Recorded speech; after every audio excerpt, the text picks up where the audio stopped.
Hello, my name is Jennifer Eden, and today I'm going to give a presentation on the city of Phoenix, Arizona, and their sustainable transportation plans. Specifically, I'm going to look at their active transportation improvements. For a little background, before I get started on the slides, Phoenix has seen rapid growth in the last 20 years due to mostly an influx of tech companies, biotech companies, EV and auto manufacturers, and an increase recently in population due to moving from COVID. The city has recognized that they need to update their strategic plan for transportation, and they developed what they call the Transportation Plan, or T2050, so that they're looking at what goals they can achieve by that time frame.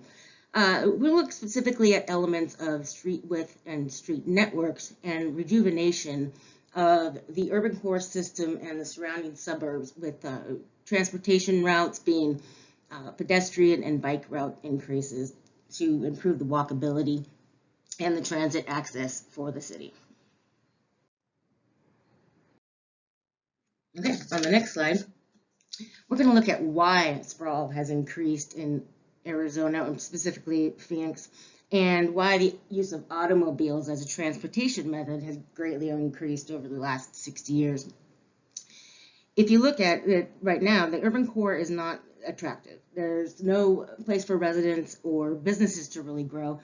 And so you're going to look at a trend in sprawl because people are going to be moving in. As you see, the population is rising, and they're being forced out to the suburban areas. Therefore, they don't have access to the current mass transit systems, and their total vehicle miles traveled will increase. And that probably is one of the contributing factors to why automobile usage is still rising.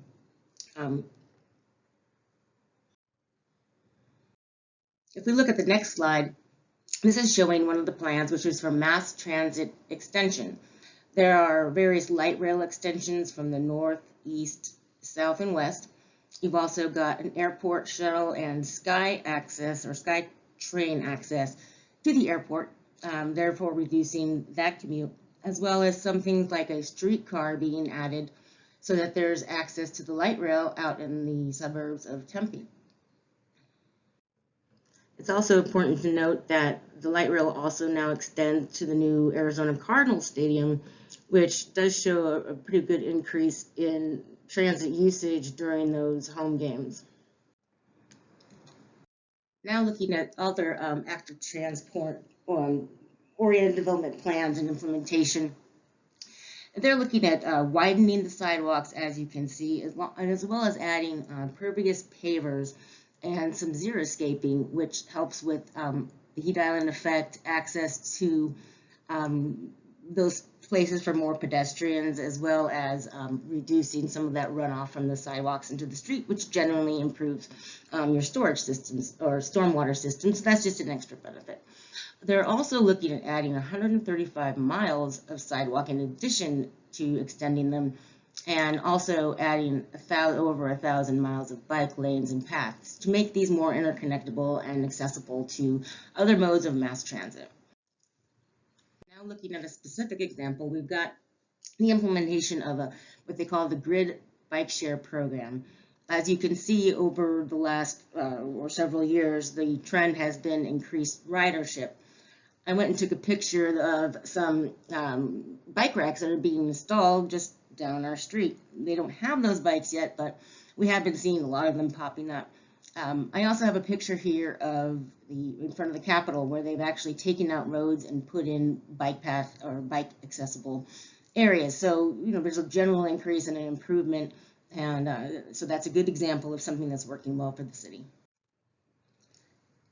Finally, we're going to look at what I see as challenges in my vision of a more sustainable transportation plan, or at least ways to tackle some of those challenges. The first example is there's a challenge with funding for these projects, because we're looking at a total cost of over $6 billion. And with the recommended sales tax increase, that's not being approved by the public. They have a fairly narrow willingness to pay.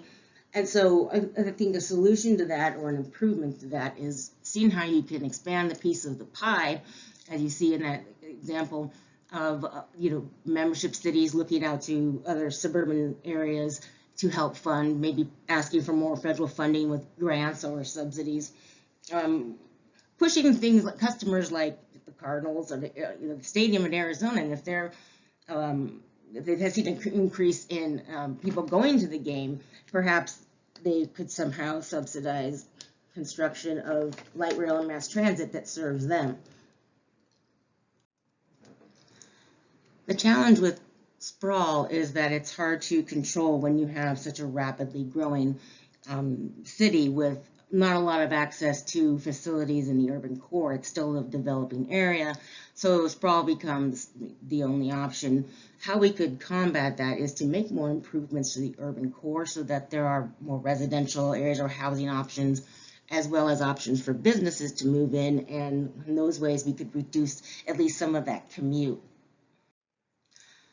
Also, there still are a lot of highway and road widening projects that only encourages people to continue to use those routes of transportation, thinking that it's going to be faster. My recommendation and my vision is that those projects are defunded in some way, and the investments or the savings goes into the 2050 transportation plan.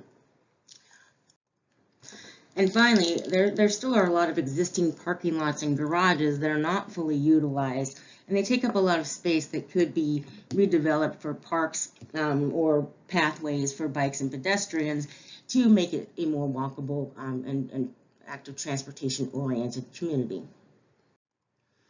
Well, that's my brief overview of the Phoenix Sustainable Transportation Plan and some of the aspects that are working and some of the challenges that are still there, and an idea of where they could go and improve for the future.